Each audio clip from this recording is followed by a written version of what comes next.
Hi అండి, ఎలా ఉన్నారు అందరూ? Welcome to Pradeep smart classes. ఈరోజు మనం ఈ వీడియోలో లక్ష్మీకాంత్ పాలిటీ పుస్తకంలోని చాప్టర్ 29 పబ్లిక్ ఇంట్రెస్ట్ లిటిగేషన్ అంటే ప్రజా ప్రయోజన వ్యాజ్యం గురించి వివరంగా తెలుసుకోబోతున్నాం.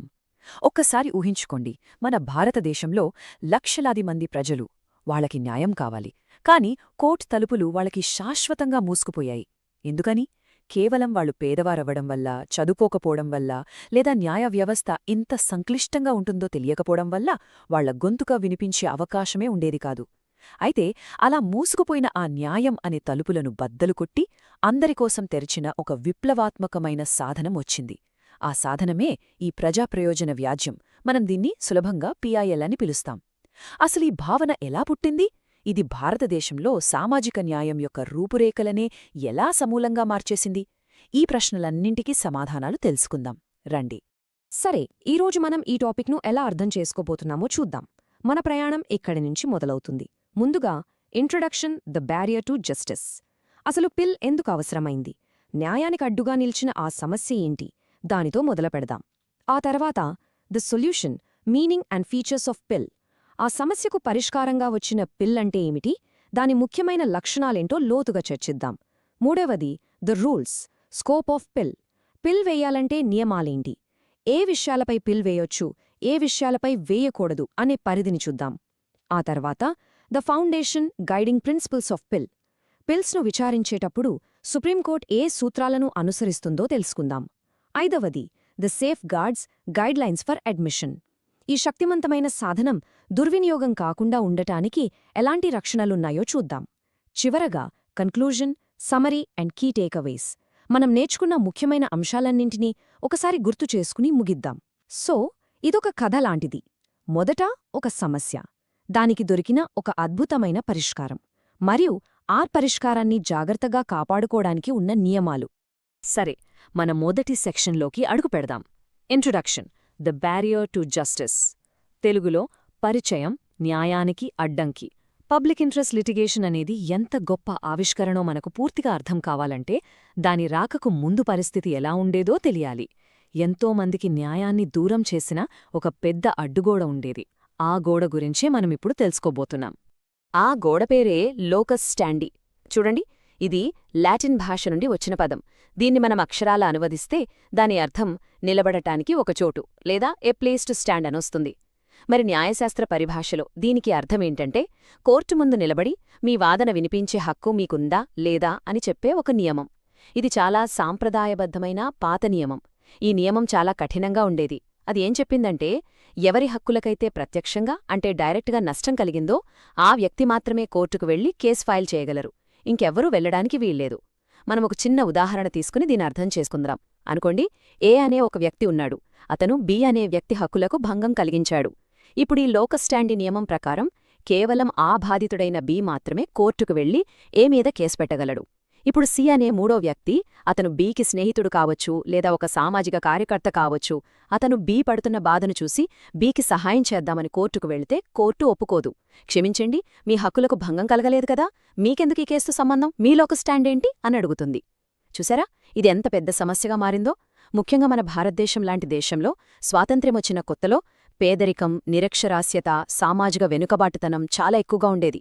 ఎంతోమందికి తమకంటూ కొన్ని ప్రాథమిక హక్కులున్నాయని కూడా తెలీదు. ఒకవేళ తెలిసినా కోర్టుకు వెళ్లడానికి, లాయర్ను పెట్టుకోవడానికి డబ్బులుండేవి కావు, ధైర్యం ఉండేది కాదు. మరి అలాంటి వాళ్ల తరపున ఇంకెవరూ మాట్లాడకూడదు అంటే వాళ్ళకి న్యాయమెలా అందుతుంది? అందుకే ఈ లోకస్ స్టాండి అనే నియమం ఒక రకంగా చెప్పాలంటే న్యాయ వ్యవస్థ తలుపుల దగ్గర ఒక పెద్ద అడ్డుగోడలా నిలబడి నిస్సహాయులైన ఎంతోమందిని లోపలికి రాకుండా అడ్డుకుంది. ఇది చాలా పెద్ద సమస్య. ఈ సమస్యకు పరిష్కారంగానే మనకు పిల్ అవసరమైంది. మరి ఇంత పెద్ద అడ్డుగోడను ఎలా బద్దలు కొట్టాలి? ఆ ప్రశ్నే మనల్ని రెండవ విభాగానికి తీసుకొస్తుంది. The solution, the meaning and features of PIL. పరిష్కారం, పిఐఎల్ యొక్క అర్థం మరియు లక్షణాలు. అందరికోసం, ముఖ్యంగా అణగారిన వర్గాల కోసం న్యాయం యొక్క తలుపులను తెరవడానికి రూపొందించబడిన తాళం చెవి ఇది. ఈ ప్రజా ప్రయోజన వ్యాజ్యం అనే భావన మన దేశంలో పుట్టలేదు. ఇది నిజానికి 1960లలో అమెరికాలో మొదలైంది. అక్కడ పౌరహక్కుల ఉద్యమం జరుగుతున్న సమయంలో సమాజంలో ఎవరి గొంతుకైతే వినిపించడం లేదో అలాంటి వర్గాలకు న్యాయసహాయం అందించడానికి ఈ పద్ధతిని వాడ్యారు. మరి భారతదేశానికిదెలా వచ్చింది? 1980ల ప్రారంభంలో మన దేశానికి చెందిన ఇద్దరు గొప్ప దార్శనిక న్యాయమూర్తులు జస్టిస్ విఆర్ కృష్ణ అయ్యర్ మరియు జస్టిస్ పిఎన్ భగవతి ఈ భావనను మన న్యాయ వ్యవస్థలో ప్రవేశపెట్టారు. వారి కృషి అనేది జ్యుడీషియల్ యాక్టివిజం అంటే న్యాయ వ్యవస్థ క్రియాశీలత యొక్క ఫలితం. అంటే న్యాయస్థానాలు కేవలం చట్టాలను యథాతథంగా వ్యాఖ్యానిస్తూ కూర్చోకుండా అవసరమైనప్పుడు ముందుకు వచ్చి సామాజిక న్యాయం అందించేందుకు చురుకుగా జోక్యం చేసుకోవడం. అందుకే పిఐఎల్ను సోషల్ యాక్షన్ లిటిగేషన్ ఎస్ఏఎల్ అంటే సామాజిక క్రియాశీల వ్యాజ్యం అని, లేదా క్లాస్ యాక్షన్ లిటిగేషన్ సిఏఎల్ అంటే ఒక వర్గం కోసం వేసే వ్యాజ్యమని కూడా పిలుస్తారు. ఈ స్లైడ్ మనకు ఆ అద్భుతమైన మార్పును చాలా స్పష్టంగా చూపిస్తుంది. చూడండి, రెండు వైపులా పోల్చి చూద్దాం. ఎడమవైపున సాంప్రదాయ వ్యాజ్యం అంటే ట్రెడిషనల్ లిటిగేషన్ ఉంది. ఇది లోకస్ స్టాండీ నియమంపై ఆధారపడి ఉంటుంది. ఇక్కడ కోర్టు తలుపు కేవలం ప్రత్యక్షంగా బాధితుడైన వ్యక్తికి మాత్రమే తెరుచుంటుంది. ఇక్కడ దృష్టి అంతా చాలా సంకుచితంగా కేవలం ఒక వ్యక్తి యొక్క హక్కుల గురించి మాత్రమే ఉంటుంది. కాని ఇప్పుడు కుడివైపున ఉన్న పబ్లిక్ ఇంట్రెస్ట్ లిటిగేషన్ చూడండి, ఆ తలుపులిప్పుడు బార్లా తెరుచుకున్నాయి.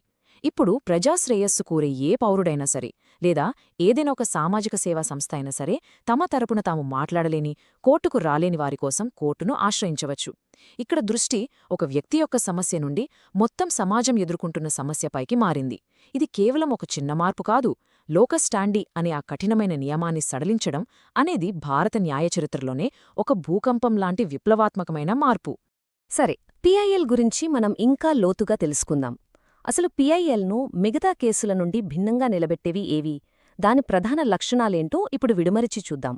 మొదటిది a strategic arm of the legal aid movement అంటే ఇది న్యాయ సహాయ ఉద్యమంలో ఒక వ్యూహాత్మకమైన భాగం. దీని ప్రాథమిక ఉద్దేశ్యం పేదవారికి, బలహీన వర్గాలకు న్యాయాన్ని అందుబాటులోకి తేవడం. రెండవది a different kind of litigation from the traditional adversary system అంటే ఇది మనం సాధారణంగా చూసే కోర్టు పోరాటం లాంటిది కాదు. సాంప్రదాయ కేసులలో ఇద్దరు వ్యక్తులు లేదా సంస్థలు ఒకరిపై ఒకరు పోరాడుకుంటారు. ఒకరు గెలుస్తారు, మరొకరు ఓడిపోతారు. కాని పిల్ అలా కాదు. అది ఎలాగో మనం తర్వాత స్లైడ్స్లో చూస్తాం. ఇక మూడవది, ఇది చాలా ముఖ్యమైన point, intended to promote and vindicate public interest, not individual rights. అంటే దీని ఉద్దేశ్యం ఇద్దరు వ్యక్తుల మధ్య ఉన్న వ్యక్తిగత వివాదాన్ని పరిష్కరించడం కాదు, మొత్తం సమాజానికి సంబంధించిన ప్రజాప్రయోజనాన్ని కాపాడడం మరియు నిలబెట్టడం. ఇక మరికొన్ని లక్షణాలను చూద్దాం. addresses violations affecting large numbers of poor, ignorant or disadvantaged people. అంటే పిల్ అనేది ఒకరిద్దరి సమస్యను కాదు, పేదలు, నిరక్షరాస్యులు లేదా బలహీన వర్గాలకు చెందిన పెద్ద సమూహాలను ప్రభావితం చేసే సమస్యలను పరిష్కరించడానికి రూపొందించబడింది. ఉదాహరణకు, ఒక ఫ్యాక్టరీ తన వ్యర్థాలను నదిలోకి వదిలి దానివల్ల ఒక ఊరి ప్రజలందరి ఆరోగ్యం దెబ్బతింటోందనుకోండి, అదొక క్లాసిక్ పిల్ కేస్. తర్వాత it is a cooperative effort between the petitioner, the state and the court. ఇది చాలా ప్రత్యేకమైన విషయం. పిల్ అనేది ఒక పోరాటం కాదు, అది ఒక సహకార ప్రయత్నం. అంటే పెటిషనర్, ప్రభుత్వం మరియు న్యాయస్థానం ఈ ముగ్గురూ కలిసి సమస్యకు ఒక పరిష్కారాన్ని కనుగొనడానికి ప్రయత్నిస్తారు. ఇక్కడ గెలుపు ఓటములు ఉండవు. చివరగా undertaking to redress public injury and enforce public duty అంటే ప్రజానష్టాన్ని నివారించడానికి మరియు ముఖ్యంగా ప్రభుత్వాధికారులు తమ విధులను సరిగా నిర్వర్తించేలా, అంటే రోడ్లు సరిగ్గా వేయడం, పారిశుద్ధ్యం మెరుగుపరచడం, ప్రభుత్వ పాఠశాలల్లో సౌకర్యాలు కల్పించడం వంటివి ఒత్తిడి తీసుకురావడానికి ఇది ఒక శక్తివంతమైన సాధనం. ఇక మనం పిల్ యొక్క చివరి లక్షణాలను చర్చిద్దాం. The court's role is more assertive, creative and positive. అంటే పిల్ కేసులలో న్యాయస్థానం కేవలం ఒక రిఫరీలా వెనక్కి కూర్చుని వినదు, అది చాలా చురుకైన పాత్ర పోషిస్తుంది. అవసరమైతే వాస్తవాలను తెలుసుకోవడానికి నిపుణుల కమిటీలను నియమించగలదు మరియు సమస్యకు ఒక సృజనాత్మకమైన పరిష్కారాన్ని చురుకుగా రూపొందించగలదు. రెండవది, enjoys a degree of flexibility in procedure. పిల్ ఇంత ప్రభావవంతంగా ఉండటానికి కారణం దాని విచారణా ప్రక్రియలు చాలా సరళంగా ఉంటాయి, కఠినమైన నియమాలు ఉండవు.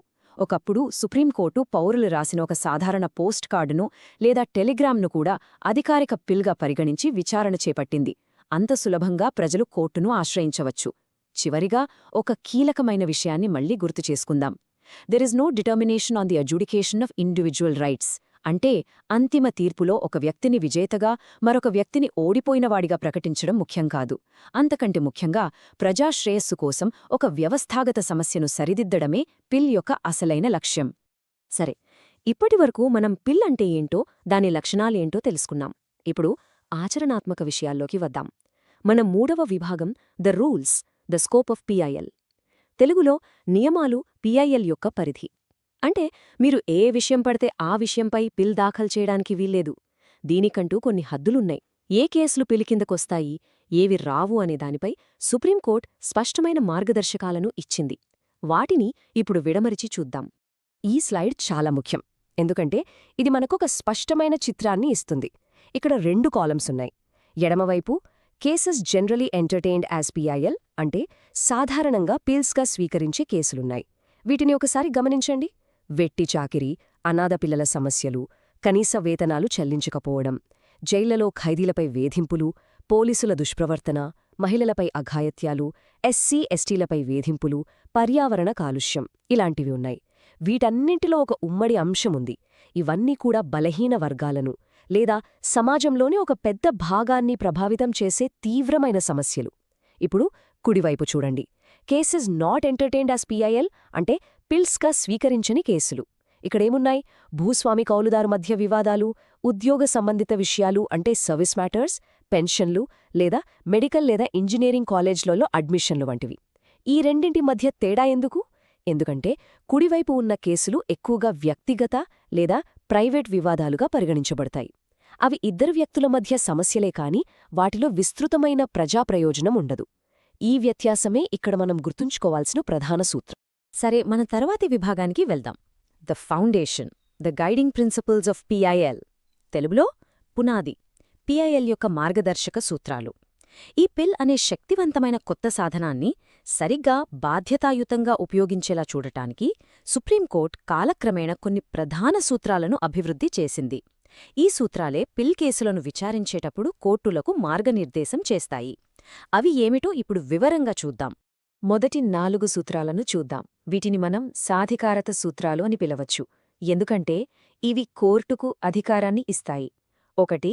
కోర్టు పిల్స్ను విచారించే అధికారం ఎక్కడినుంచో రాలేదు, అది నేరుగా మన రాజ్యాంగం నుండే వచ్చింది. ఆర్టికల్ 32 ప్రకారం సుప్రీంకోర్టు, ఆర్టికల్ 226 ప్రకారం హైకోర్టులు ప్రాథమిక హక్కుల పరిరక్షణ కోసం పిల్స్ను స్వీకరించగలవు. 2. న్యాయాన్ని సామాన్యుడికి మరింత చేరువ చేయడానికి కోర్టు విచారణ ప్రక్రియలో కఠినమైన నియమాలను సడలించగలదు. అందుకే ఒక సాధారణ ఉత్తరాన్ని కూడా అధికారిక పిటిషన్గా పరిగణించగలదు. 3. ఒక పెద్ద సమూహం యొక్క ప్రాథమిక హక్కులకు భంగం కలిగినప్పుడు కోర్టు రాజ్యాంగంలోని ఆర్టికల్ 14 సమానత్వ హక్కు మరియు ఆర్టికల్ 21 జీవించే హక్కులను ప్రస్తావిస్తూ జోక్యం చేసుకోవచ్చు. మరియు 4. మనం మొదటినుంచి చర్చించుకుంటున్న పునాది సూత్రం, పేదవారి బలహీనుల గొంతును వినడానికి లోకస్టాండీ అనే కఠినమైన నియమాన్ని సడలించడం. ఇక ముందుకెళితే ఇవి విచారణా సూత్రాలు, అంటే కేసును ఎలా నడపాలనే దానిపై మార్గనిర్దేశం చేస్తాయి. 5. ఒక పిటిషన్ మొదటి చూపులోనే, అంటే ప్రైమాఫేసీగా ఒక రాజ్యాంగ హక్కు ఉల్లంఘన జరిగిందని చూపిస్తే ప్రభుత్వం సాంకేతిక కారణాలు చూపి ఆ కేసును విచారించవద్దు అని అడగలేదు. 6. రెస్ జుడికాటా అనే ఒక న్యాయసూత్రముంది. దీని ప్రకారం ఒకే కేసును ఒకసారి తీర్పు చెప్పిన తర్వాత మళ్లీ విచారించకూడదు. అయితే పిల్స్ విషయంలో ఈ సూత్రం కఠినంగా వర్తించదో కేసుకున్న ప్రాముఖ్యతను బట్టి కోర్టు నిర్ణయం తీసుకుంటుంది. 7. మనమింతకు ముందే చూసినట్లుగా పూర్తిగా వ్యక్తిగత స్వభావమున్న ప్రైవేటు వివాదాలను పిల్ రూపంలో అనుమతించరు. మరియు 8వది, ఇది చాలా ఆసక్తికరమైన సూత్రం. ఒకవేళ ఎవరైనా వ్యక్తిగత లాభం కోసం కేసు వేసినప్పటికీ ఆ కేసును పరిశీలించిన తర్వాత అందులో విస్తృతమైన ప్రజాప్రయోజనం దాగి ఉందని కోర్టు భావిస్తే దానిని పిల్గా పరిగణించి విచారణ కొనసాగించవచ్చు. మరియు చివరి సూత్రాలు ఒక కీలకమైన సమతుల్యతను మనకు చూపిస్తాయి. వీటిని స్వీయ నియంత్రణ సూత్రాలు అని మనం అనవచ్చు. పిల్ అనేది న్యాయ వ్యవస్థ క్రియాశీలతకు ఒక గొప్ప సాధనం అయినప్పటికీ కోర్టు తన కోసం తాను కొన్ని పరిమితులను కూడా నిర్దేశించుకుంటుంది. ఉదాహరణకు 9వ సూత్రం ప్రకారం కోర్టు కేసులోని ఆరోపణలపై వాస్తవాలను తెలుసుకోవడానికి కమిషన్లను నియమించవచ్చు. కాని 10వ సూత్రం ప్రకారం కోర్టు సాధారణంగా ప్రభుత్వ విధానపరమైన విషయాలలో, అంటే పాలసీ మ్యాటర్స్లో జోక్యం చేసుకోదు. ఎందుకంటే అది కార్యనిర్వాహక వర్గం యొక్క పని. అలాగే అది తన న్యాయ సమీక్షాధికారం యొక్క తెలిసిన పరిమితులలోనే ఉంటుంది. చివరగా చట్టాల యొక్క రాజ్యాంగబద్ధతను ప్రశ్నించే పిల్స్ను హైకోర్టులు సాధారణంగా విచారించకూడదు. ఈ చివరి సూత్రాలన్నీ ఏం చూపిస్తున్నాయంటే న్యాయ వ్యవస్థ తన చురుకైన పాత్రను పోషిస్తూనే అధికారాల విభజనను గౌరవిస్తూ స్వీయ నియంత్రణతో ఎలా సమతుల్యం చేసుకుంటుందో తెలియజేస్తున్నాయి. ఇప్పుడు మనం మన 5వ అత్యంత కీలకమైన విభాగానికి వచ్చాం, the safeguards guidelines for admission, తెలుగులో రక్షణలు ప్రవేశానికి మార్గదర్శకాలు. చూడండి, ఏ శక్తివంతమైన సాధనంతోనైనా సరే అది దుర్వినియోగమయ్యే ప్రమాదం ఎప్పుడూ ఉంటుంది. కొందరు దీన్ని వ్యక్తిగత కక్షల కోసం, ప్రచారం కోసం లేదా డబ్బు కోసం వాడుకోవచ్చు. అందుకే పిల్ యొక్క అసలు ఉద్దేశ్యాన్ని, దాని సమగ్రతను కాపాడ్డానికి సుప్రీంకోర్టు కొన్ని కీలకమైన రక్షణ చర్యలను, మార్గదర్శకాలను ఏర్పాటుచేసింది. ఈ విషయంలో సుప్రీంకోర్టు యొక్క దృక్పథమేమిటో ఈ వ్యాఖ్య చాలా స్పష్టంగా తెలియజేస్తోంది. కోర్టేమంటుందంటే పిఐఎల్ అనేది అన్ని తప్పులకు ఒక మాత్ర లేదా సర్వరోగ నివారణి కాదు.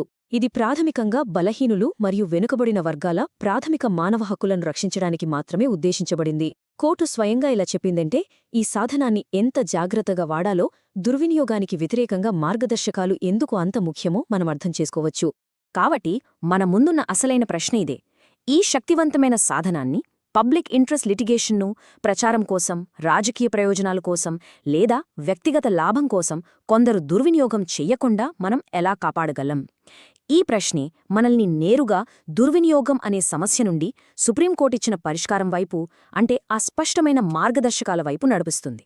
దుర్వినియోగాన్ని అరికట్టడానికి సుప్రీంకోర్టు ఒక రకమైన మొదటి ఫిల్టర్ లాంటిదాన్ని సృష్టించింది.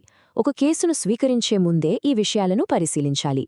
మొదటిది, న్యాయస్థానాలు నిజమైన ప్రజాప్రయోజనమున్న పిల్స్ను చురుకుగా ప్రోత్సహించాలి. అదే సమయంలో అనవసరమైన కారణాలతో వేసే పనికిమాలిన కేసులను నిరుత్సాహపరచాలి, అరికట్టాలి. రెండవది, ప్రతి హైకోర్టు కూడా తమ వద్దకు వచ్చే పిల్స్ను ఎలా నిర్వహించాలో స్పష్టమైన నియమాలను రూపొందించుకోవాలి. మరియు చాలా కీలకంగా, ఒక పిల్ను విచారణకు స్వీకరించే ముందు కోర్టు 2 ముఖ్యమైన పనులు చేయాలి. మొదటిది, కేసు వేస్తున్న వ్యక్తి లేదా సంస్థ యొక్క విశ్వసనీయతను, అంటే వారి క్రెడెన్షియల్స్ను ప్రాథమికంగా ధృవీకరించుకోవాలి. రెండవది, ఆ పిటిషన్లో చేసిన ఆరోపణలలో నిజం ఉందని ప్రాథమికంగా సంతృప్తి చెందాలి. ఆ ఫిల్టరింగ్ ప్రక్రియ ఇక్కడితో ఆగదు, ఇంకా కొనసాగుతుంది. కోర్టు ఆ కేసులో గణనీయమైన ప్రజా ప్రయోజనముందని పూర్తిగా సంతృప్తి చెందాలి. అంటే ఇది ఏదో చిన్న విషయం కాదని, నిజంగా సమాజానికి ముఖ్యమైనదని నిర్ధారించుకోవాలి. అలాగే తన ముందుకు వచ్చిన అనేక పిల్స్లో ఎక్కువ మంది ప్రజలను ప్రభావితం చేసే అత్యంత తీవ్రమైన మరియు అత్యవసరమైన కేసులకు ప్రాధాన్యత ఇవ్వాలి. అంతేకాకుండా ఆ పిల్ యొక్క అసలు ఉద్దేశ్యం నిజంగా ప్రజా నష్టాన్ని నివారించడమేనని, దాని వెనుక ఎలాంటి వ్యక్తిగత లాభం, ప్రైవేట్ ఉద్దేశ్యం లేదా ఏదైనా దాచిన కుట్రపూరిత ఉద్దేశ్యం లేదని కూడా ధృవీకరించుకోవాలి. చివరిగా, కేవలం సమయాన్ని వృధా చేయడానికి, ప్రచారం కోసం పిల్స్ వేసే వారిని నిరుత్సాహపరచడానికి అలాంటి వారిపై కోర్టులు భారీ జరిమానాలు, అంటే ఎగ్జెంప్లరీ కాస్ట్స్ విధించవచ్చు.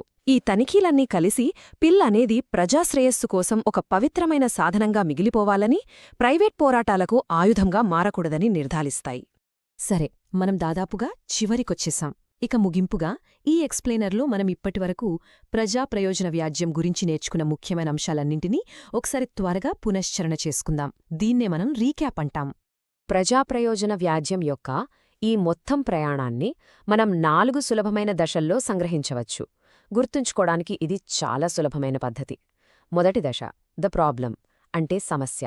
అదేంటంటే, లోకస్టాండీ అనే కఠినమైన నియమం పేదలకు, బలహీనులకు న్యాయానికి ఒక పెద్ద అడ్డుగోడగా నిలిచింది. రెండవ దశ, ద సొల్యూషన్, అంటే పరిష్కారం. 1980లలో పిల్ అనే ఒక విప్లవాత్మకమైన సాధనం వచ్చి అందరికోసం న్యాయస్థానాల తలుపులను తెరిచే తాళం చెవిగా మారింది. మూడవ దశ, ద రూల్స్, అంటే నియమాలు. సుప్రీంకోర్టు దాన్ని ఎలా ఉపయోగించాలో, దాని పరిధి ఏంటో మరియు దానికి మార్గనిర్దేశం చేసే సూత్రాలేంటో స్పష్టంగా నిర్దేశించింది. మరియు నాలుగవ దశ, ద సేఫ్గార్డ్స్, అంటే రక్షణలు. ఈ శక్తివంతమైన సాధనం దుర్వినియోగం కాకుండా కాపాడటానికి స్పష్టమైన మార్గదర్శకాలు స్థాపించబడ్డాయి.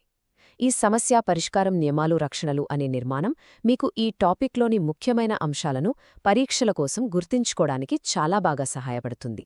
ప్రజాప్రయోజన వ్యాజ్యం అనేది నిస్సందేహంగా సామాజిక న్యాయం కోసం గొంతులేని వారి గొంతుకుగా నిలవడానికి ఒక శక్తివంతమైన సాధనంగా నిరూపించుకుంది.